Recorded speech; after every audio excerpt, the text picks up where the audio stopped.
International reaction to the coup is mixed. China says the military's action and detention of leaders is just a cabinet reshuffle. It called on all parties in Myanmar to resolve their differences, while Japan warns a poor global response could increase Beijing's influence. For a closer look at Myanmar's new political landscape, Jay Harriman, Senior Director at Bauer Group Asia, joins us live now. Good evening, Jay. One of Myanmar's biggest activist groups has mounted a civil disobedience. Good evening. They've mounted a civil disobedience campaign. How do you think that Myanmar's military rulers are going to respond to that? Yes, today we saw that the largest youth group in the country announced their civil disobedience campaign. And I believe there was also a group of doctors that have taken a similar stance. It will be interesting to see what approach the military takes to this civil disobedience. On the one hand, if they were to take a hardline approach, it could inflame the situation and things could get out of control. On the other hand, similarly, if they do nothing, the civil disobedience movement could grow and become unmanageable. As we've seen in Myanmar's past, particularly 1988, when there was large street demonstrations, the military was not hesitant to come out and fire on protesters. So at this stage, people are probably, thinking deeply about what should be the next move. I think the key here will be what role does Aung San Suu Kyi play? What type of leadership will she provide, or will be able to provide? Will she be kept under house arrest? Given her stature in society, she'll have a very large role in determining whether the movement ends up on the streets or whether people sort of hold back and play it as it goes. And what do you make of sort of the silence that we've heard? We haven't actually heard much from her at all, or if we even know her whereabouts. We think she's under house arrest. How big a concern is that? Yeah, well, we do understand that she had made a written statement before she was detained, and she said that people should oppose the coup using nonviolent methods. So there's some impetus there for civil society and protesters to take that message and do with it what they may. So we'll see. But yeah, it's concerning. Jay, in just a couple of hours from now, the UN Security Council is going to hold this emergency meeting on what's gone on in Myanmar. What do you expect to come out of that discussion?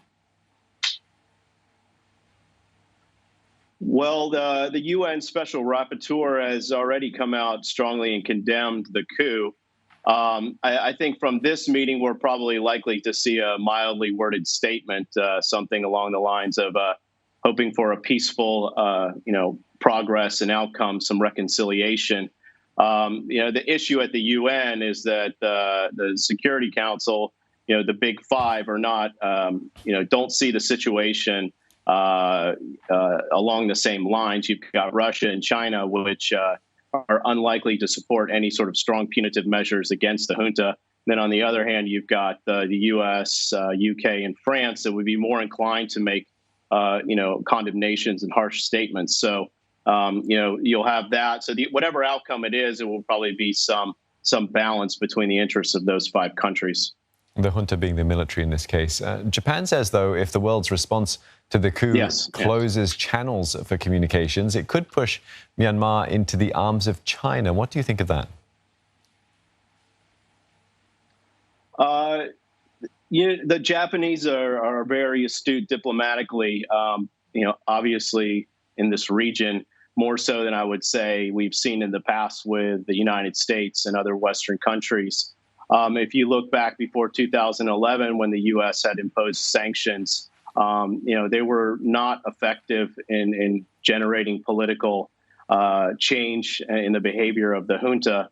And so for the U.S. to chart a similar course now and use some form of blanket sanctions against Myanmar, it's very likely that would further drive Myanmar into the hands of China. So I suspect that the United States will probably look at a more targeted sanctions. But even then, a lot of these military leaders are already sanctioned, and it's not clear sort of what effect those sanctions would have.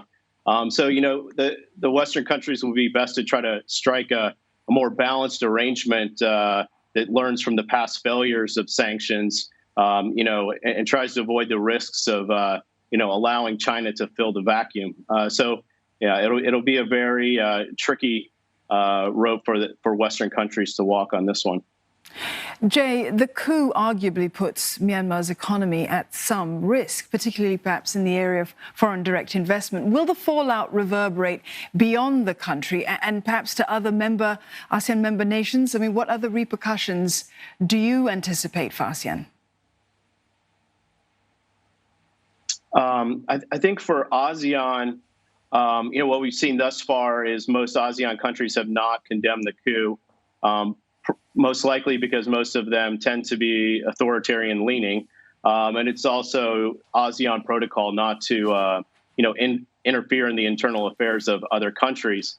I think it sort of highlights some contradiction in ASEAN itself, and that the ASEAN Charter says that the member states need to adhere to democracy and human rights, but we see here that that's not necessarily the case.